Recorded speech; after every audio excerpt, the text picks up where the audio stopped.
Bonjour à tous et bienvenue dans cette nouvelle vidéo de présentation de réplique. Non, en fait, c'était juste pour vous introduire un nouvel élément du décor, c'est tout.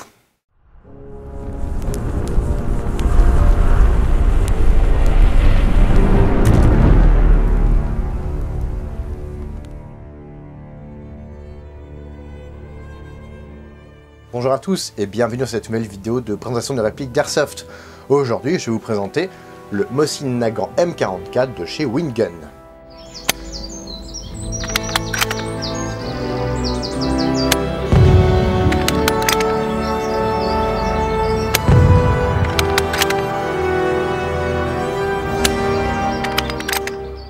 Avant toute chose, je souhaite remercier mon partenaire Sweet Airsoft qui m'a permis d'acquérir cette réplique pour un prix un petit peu réduit par rapport au prix normal. Mais si je peux vous le présenter là maintenant, c'est aussi grâce à vous. En effet, vous avez répondu au Facebook de Sweet Airsoft, au sondage qu'ils avaient lancé, et vous avez répondu à une écrasante majorité que vous vouliez voir cette réplique en review. Ainsi donc, je dois vous aussi vous remercier. Ça t'a pris combien de temps de faire ces 84 faux comptes ? Chut, s'il te plaît, ne dis rien, tu vas nous faire repérer. Je vais maintenant pouvoir vous présenter cette réplique. Attention, je ne parlerai pas de la réplique refaite et vendue par BO Manufacture.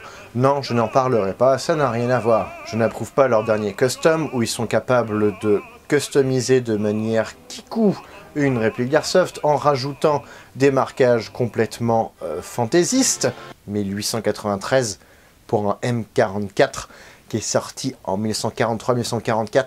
Vous êtes sérieux les gars? Et le tout sous couverture de collection Overlord. D'où est-ce que cette carabine a été utilisée pendant Overlord? Overlord, c'est pour la Normandie, en France. Donc effectivement, il a pu y avoir des Mosin M44 en Normandie, mais on a quand même eu très peu de matos russe. Pas par manque d'occasion de ramener du matos du front de l'Est vers l'Ouest, mais surtout par manque de munitions. Et quitte à ramener un truc, autant prendre un vrai fusil avec une lunette dessus. Et pas une carabine, qui tirera moins bien qu'un Moser. Ça n'a pas de sens. T'en as parlé quand même. Je ne parlerai pas du fait que tu dois fermer ta gueule, mais tu fais chier. Tu es grossier. Va donc te brosser les dents avec du cirage pour te purifier la bouche. Reprenons sur le M44 de chez Winggun. Winggun, si vous ne connaissez pas, c'est une entreprise spécialisée dans les répliques CO2, plus ou moins puissantes.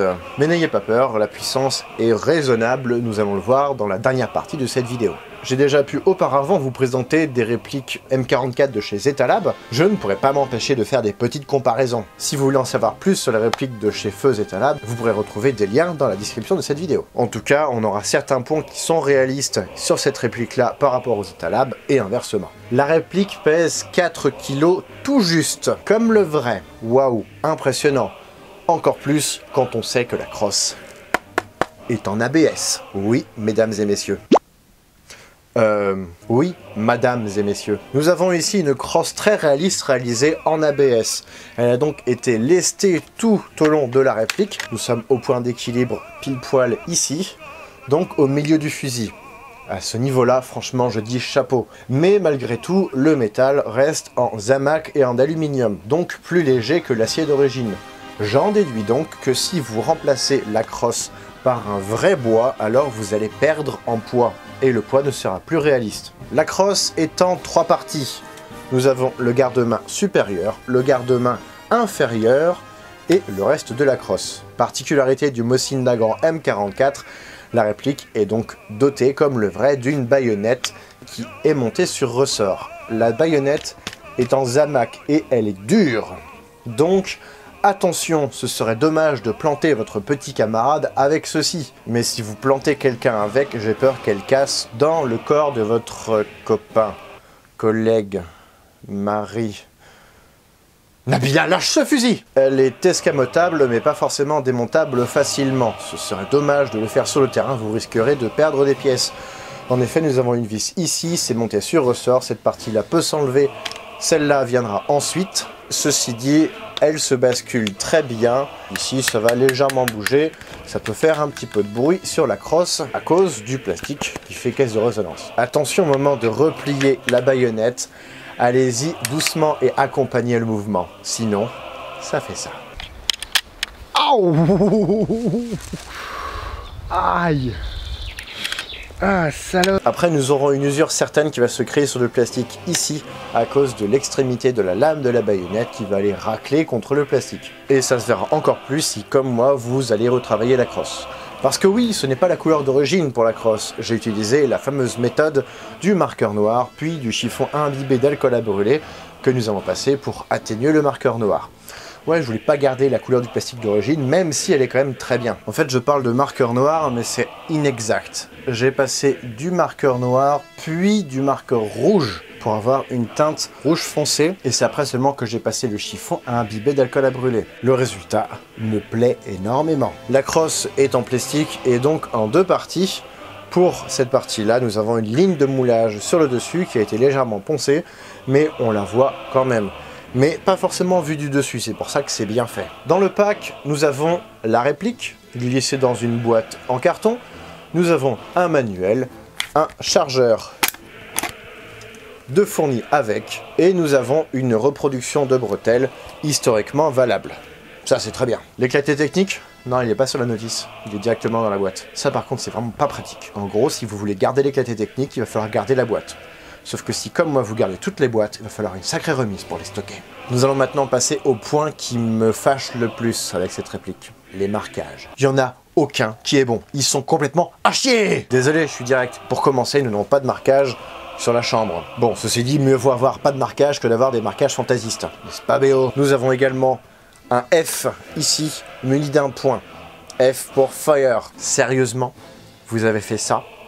Vous avez mis un F sur le côté pour que, quand on met la sûreté, on ne voit plus le F et on se dise « Ah, ben je peux pas tirer ». En plus, c'est quoi l'idée du point? Ça embraille, c'est ça? Par où il faut viser? J'entends où sont les ennemis, mais je les vois pas.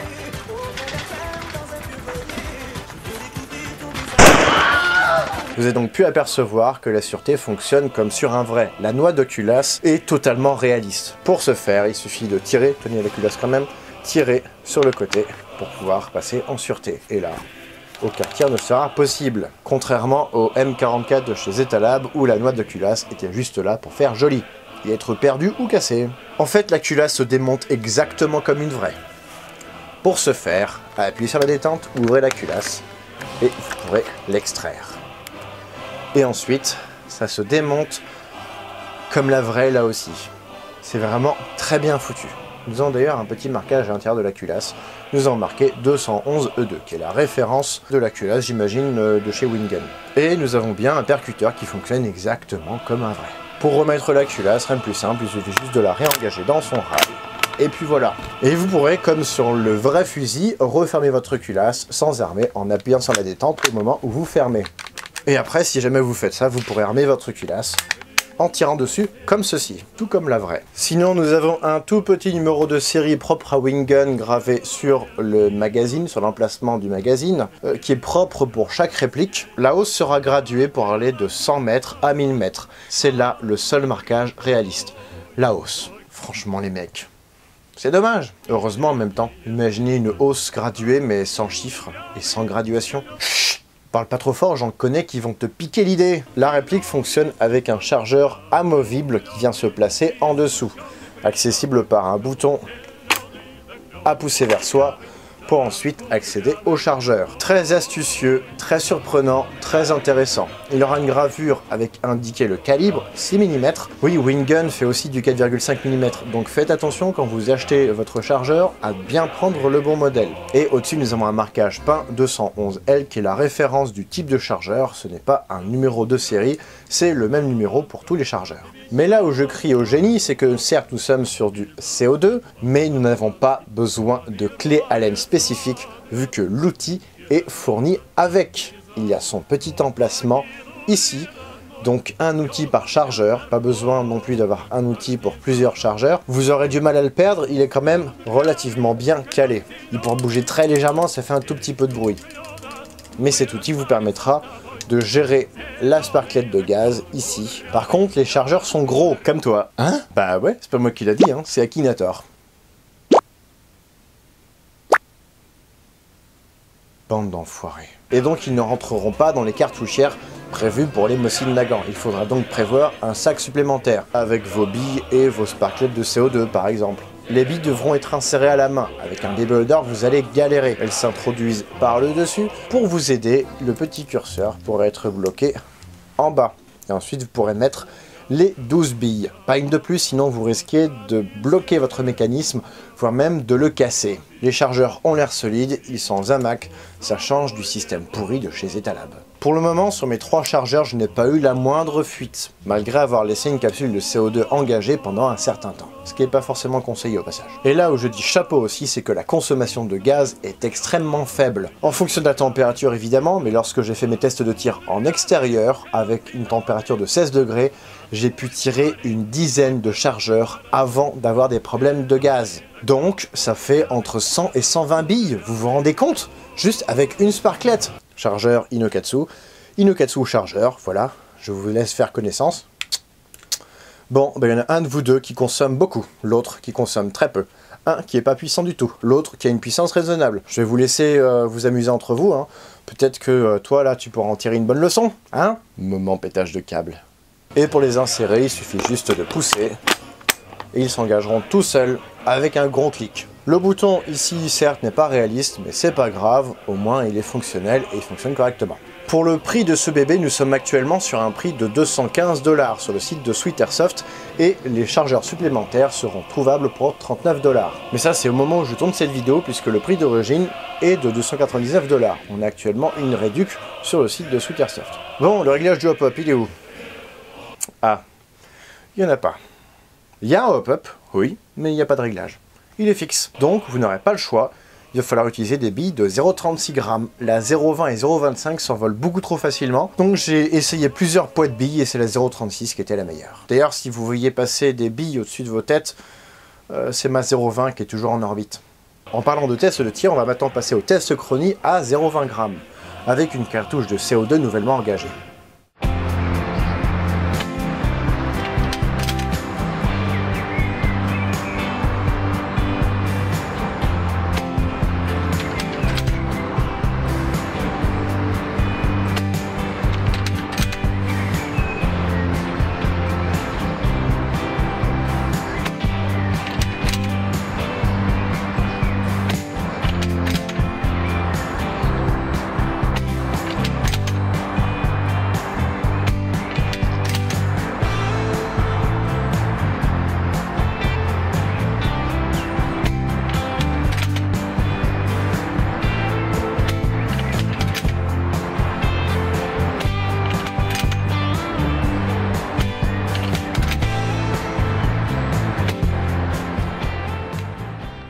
A savoir que je n'ai pas mis les toutes premières valeurs parce que ça peut vous faire peur. En effet, les 10 premières billes auront une puissance supérieure à 450 fps. Donc faites vraiment attention au moment où vous engagez une sparklette, tirez 10 coups à vide pour pouvoir avoir une puissance qui soit raisonnable et acceptée par toutes les associations françaises. Mais ça, c'est aussi, je pense, parce qu'il fait une température de 27 degrés au moment où je tourne cette vidéo, et que nous sommes sur de la 0,20 g, et que le hop-up est réglé par défaut. On ne peut donc pas y toucher. On ne peut pas le mettre à 0. Donc, ça augmente les FPS. Mais bon, comme disait l'autre... Faut le savoir, ça. Et nous allons maintenant passer au test de tir à 15 mètres, puis à 30 mètres à la 0,36 g.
et on peut se permettre de tirer en rafale.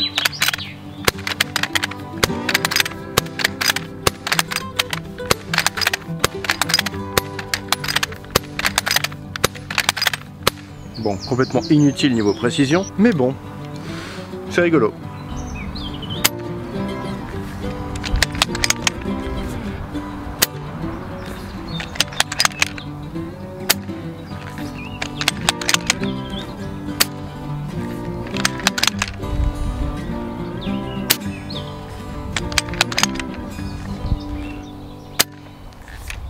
On peut donc voir que de temps en temps ça tire complètement à droite.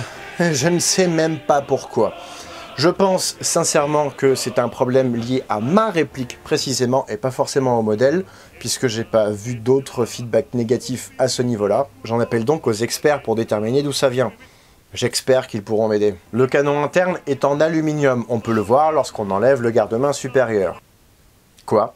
Il est apparent? Oh oui, il est apparent. Ce qui veut donc dire que nous avons un canon externe qui va de là à là. Puis un autre qui va de là à là. Peut-être l'explication vient de là. Nous avons un canon interne qui fait tout le long, mais le canon interne s'arrête ici.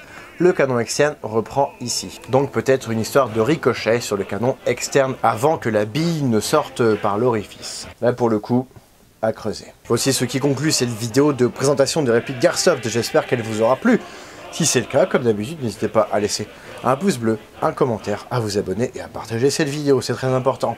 Je remercie à nouveau Sweet Airsoft pour son soutien, sans qui cette vidéo n'aurait pas été possible, ainsi que vous qui avez convaincu Sweet Airsoft de m'accorder une réduction pour vous la présenter. Et vous pourrez retrouver le lien de cette réplique dans la description de cette vidéo, et cette fois j'espère sans défaut de tir. Je tiens également à remercier OPS Store pour son soutien dans la fourniture des consommables. En effet, ils m'ont offert les capsules de CO2 et les billes que j'ai pu utiliser pour ce test de tir. Vous pourrez retrouver le lien de leur boutique également dans la description de cette vidéo. Quant à moi, je vous donne rendez-vous prochainement pour une nouvelle vidéo de présentation de répliques d'Airsoft, de répliques de Nyx, d'uniforme et de VIP.